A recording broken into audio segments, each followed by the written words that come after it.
బాలీవుడ్‌లో 'షారుఖ్ ఖాన్' ఎంత పెద్ద హీరో మనకు తెలుసు. 'అజయ్ దేవగన్‌కి' ఎంత పెద్ద స్టార్‌డమ్ ఉందో మనకు తెలుసు. అలాగే 'టైగర్ ష్రాఫ్' లాంటి ఒక యంగ్ హీరోకి యూత్‌లో ఎంత క్రేజ్ ఉందో మనకు తెలుసు. అలాంటి వాళ్ళందరిని కూడా ఒక ఐఏఎస్ ఆఫీసర్ వణికించడం గురించి ఎప్పుడన్నా విన్నామా? ప్రస్తుతం ముంబైలో అదే జరుగుతుంది. మహారాష్ట్రలో తుకారాం హరిబావ్ ముందే అలియాస్ తుకారాం ముందే అనే ఒక IAS officer 2005 cadre IAS officer అయినా మహారాష్ట్ర క్యాడరే. అక్కడ ఫుడ్ అండ్ డ్రగ్ అడ్మినిస్ట్రేషన్‌కి కమిషనర్‌గా ఉన్నారు. ఆయన ఆ ఛార్జ్ తీసుకుని కూడా ఎంతో కాలం కాలేదు. జస్ట్ మొన్న మే 2026లో ఆ ఛార్జ్ తీసుకున్నారు. అంటే గట్టిగా మాట్లాడితే జూన్, జూలై, ఆగస్టు 3 నెలలు కూడా పూర్తి కాలేదు. 2.5 నెలల పదవీ కాలంలోనే ఆయన టాప్ బాలీవుడ్ సెలబ్రిటీలని పరుగులు ఎత్తిస్తున్నారు. ఎందుకు? వాళ్ళు చేసిన ఒక యాడ్ మీకు తెలుసు కదా, విమల్ ఇలాచి అంటూ వచ్చేస్తారు కదా, పలుకుల్లో కేసరి అంటూ చెప్పి. అది ఇలాచి యాడ్ అని పైకి చెప్తున్నారు, కానీ నిజానికి అది మిస్లీడింగ్. ఇండైరెక్ట్గా పాన్ మసాలా వైపు యూత్ని, పిల్లల్ని అట్రాక్ట్ చేసేలాగా యాడ్ అయితే ఉంది. ఇది ఆ నటులకు తెలిసే వాళ్ళు దానిలో పాల్గొంటున్నారు. ఇది కరెక్ట్ కాదని చెప్పి నోటీసులు ఇచ్చారు. 15 రోజుల్లోగా సమాధానం చెప్పాలని చెప్పి మొన్న ఆగస్టు 15 కాస్త ముందు ఆ నోటీసులు ఇచ్చారు. ఇంకా ఆ 15 రోజులు టైం ఉంది కాబట్టి యాక్టర్స్ అందరూ కూడా దీని నుంచి ఎలా బయటపడాలని వాళ్ళ లాపరంగా వాళ్ళ దారులు వెతుక్కుంటున్నారు. బట్ ఒక్కసారిగా సంచలనాత్మకంగా మారిపోయింది అనమాట. నిజానికి ఇదే క్వశ్చన్ ఇంతకుముందు కూడా వచ్చింది. ఒకసారి వేరే టీవీ షోలో షారుఖ్ ఖాన్ అడిగారు అనమాట, ఇలాంటి అంశాలను మిస్లీడ్ చేసే అంశాల వైపు ఎందుకు మీరు ప్రమోట్ చేస్తున్నారంటే, గవర్నమెంటే బ్యాన్ చేయొచ్చు కదా, అంత ఇబ్బందికరమైతే మమ్మల్ని అంటారు ఏంటి, మాదొక బిజినెస్గా చూస్తామంటే ఏదో ఆయన మాట్లాడుకుంటూ వచ్చారు. అప్పట్లో అది కాస్త సంచలనాత్మకంగా మారింది కదా, తర్వాత సద్దుమణిగిపోయింది. బట్ ఇప్పుడు తుకారం వచ్చిన తర్వాత చాలా క్లియర్గా ఆయన మెన్షన్ చేశారనమాట. ఇది 2006కు సంబంధించిన యాక్ట్కి వైలేషన్గా ఉంది ఈ ఫుడ్ అండ్ డ్రగ్స్ దీనికి సంబంధించి.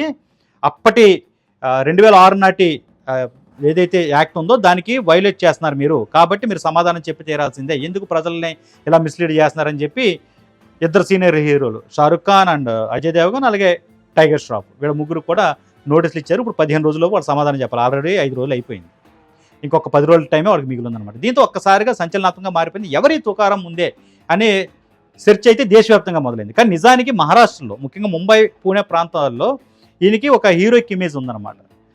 రియల్ టైమ్ సింగం అని చెప్పుకుంటామని చెప్పాం కదా ఆల్రెడీ. సింగం సినిమాలో అజయ్ దేవగన్ ఎలాంటి స్ట్రిక్ట్ ఆఫీసర్గా ఉన్నారో, పోలీస్ ఆఫీసర్గా అంత స్ట్రిక్ట్ ఆఫీసర్ ఈయన, ఐఏఎస్ సంబంధించి అంటూ జనం ముద్దుగా ఇన్ని రియల్ టైమ్ సింగం అని పిలుచుకుంటారు. ఈయన కెరీర్ వచ్చి 2005లో స్టార్ట్ అయింది ఐఏఎస్ ఆఫీసర్గా. 21 సంవత్సరాలు పూర్తయింది, అంటే ఇప్పుడు 2026 కాబట్టి.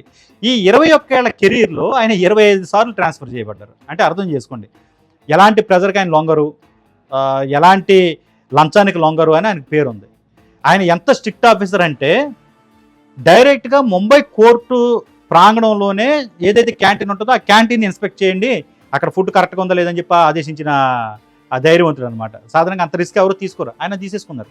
అలాగే చిన్నపిల్లలకు సంబంధించి స్కూళ్ళ దగ్గర పెట్టే ఫుడ్ ఏవైతే ఉంటారో, ఈ ఫుడ్ ఏటరింగ్ షాప్స్ అంటారు కదా, చిన్న చిన్న జంక్ ఫుడ్ అవి అమ్ముతారు, అవన్నీ క్లోజ్ చేసేయాలి అని చెప్పి ఆయన ఈ నోటీసులు ఇచ్చారు, స్వయంగా రైడ్ చేశారు. అలాగే అన్ని స్కూల్ డిపార్ట్మెంట్స్ని అక్కడ పిలిపించి ఆయన చాలా క్లియర్గా వార్నింగ్ కూడా ఇవ్వడం జరిగింది. చిన్నపిల్లలు చదువుకునే స్కూళ్ళ దగ్గర జంక్ ఫుడ్స్ ఎందుకుంటున్నాయి, మీకు బాధ్యత లేదా, మీరు వాళ్ళని అక్కడి నుంచి తొలగించేలా ముందుగా చెప్పాలి కదా అని చెప్పి వాళ్ళకి ఇవ్వాల్సిన వార్నింగ్ వాళ్ళకి ఇచ్చారు. ఇంకొక ముఖ్యమైన విషయం, పూణేలో ఒక స్వీట్ షాప్ ఉంది, చాలా పాపులర్, అది చాలా పెద్దది. అది ఆ ఫుడ్ వైలేషన్కి పాల్పడుతుంది. అక్కడ ఫుడ్ అంతా కూడా చాలా ఎక్స్పైరీ అయిపోయి అమ్ముతున్నారు, పాడుపడిపోయిన ఫుడ్ అమ్ముతున్నారు, ఇది ప్రజలకు హాని కలిగిస్తుందని చెప్పి జూన్లో ఆయన రైడ్ చేసి దాన్ని మూసేశారు. తర్వాత జూలైలో మళ్ళీ రైడ్ చేశారు, మళ్ళీ అదే పరిస్థితి ఉందని చెప్పి మళ్ళీ మూసేశారు. మళ్ళీ లేటెస్ట్గా ఆగస్టులో రైడ్ చేసి లేదు పరిస్థితి ఎలాగ ఉందని చెప్పి మూసేశారు. వాళ్ళు కోర్టుకి వెళ్ళారు అనమాట. కోర్టు ఏం చెప్పింది, అలాగ అంతకాలం ఒక బిజినెస్ ఆపించడం కరెక్ట్ కాదు, ఇది మీ అధికార దుర్వినియోగం చేస్తున్నారేమో చూడండి అని చెప్పి 5 లక్షల ఫైన్ వేసింది ఫుడ్ అండ్ డ్రగ్స్ అడ్మినిస్ట్రేషన్ డిపార్ట్మెంట్కి. బట్ ఆయన దాన్ని కూడా నేను లాపరంగా ఛాలెంజ్ చేస్తున్నాను, నేనే తప్పు చేయలేదు, అక్కడ అవినీతి జరుగుతుంది, ఆ ఫుడ్ అంతా ప్రజలకు హాని కలిగించేది కాబట్టి నేను ఇలా సీరియస్గా యాక్షన్ తీసుకోవాల్సి వచ్చింది, మేము తీసుకున్న నిర్ణయానికి కట్టుబడి ఉన్నామని చెప్పి ఆయన చాలా సీరియస్గా మాట్లాడడం జరిగింది మీడియా ముందు. ఆయన దానికే సంబంధించి లీగల్గా నెక్స్ట్ యాక్షన్ ఏంటనేది లీగల్గా చట్టపరంగానే ఎదుర్కొంటామని చెప్పి కూడా ఆయన అంతే ధైర్యంగా నిలబడుతున్నారు. సో ఈ అన్ని యాక్షన్స్ కలిపి ఆయనకు ఒక హీరో ఇమేజ్ అయితే వచ్చింది. ఆయన ఈ ఫుడ్కు సంబంధించిన వైలేషన్స్, ఎక్స్పైరీ డేట్ అయిపోయిన అమ్మడం, ముఖ్యంగా డైరీ ప్రోడక్ట్స్ అంటారు కదా, పాలు, ఇవన్నీ కూడా పాడుపడిపోయి అమ్ముతున్నారు, నకిలీ అమ్ముతున్నారు, ప్రజల ప్రాణాలతో ఆడుకుంటున్నారు, ఆరోగ్యంతో ఆడుకుంటున్నారు అని చెప్పి 10 ఎఫ్ఐఆర్లు నమోదు చేశారు. 100 కేజీల ఎక్స్పైరీ డేట్ అయిపోయినాయి నకిలీ ఆహార పదార్థాలని ఆయన సీజ్ చేయడం జరిగింది. సో ఇప్పుడంతా కూడా ఎవరి తుకారాం అనేదే చర్చ.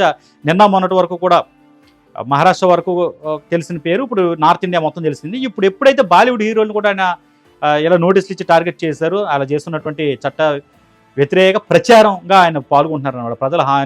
ప్రజల ఆరోగ్యంతో హాని కలిగించే విధంగా వీళ్ళు ఎలాగా యాడ్స్ ఇస్తున్నారు, తప్పుడు దారి పట్టించేలా యాడ్స్ ఇస్తున్నారని చెప్పి చాలా సీరియస్గానే ఆయన నోటీసులు ఇవ్వడం జరిగింది. దీంతో ఇప్పుడు దేశవ్యాప్తంగా చర్చ మొదలైంది. ఓవరాల్గా ఒక IAS officer, sincere IAS officer తన పదవికి కట్టుబడి నిబద్ధతతో పనిచేస్తే ఎలాంటి ఇంపాక్ట్ చూపిస్తారనడానికి ఈయన ఒక బెస్ట్ ఎగ్జాంపుల్.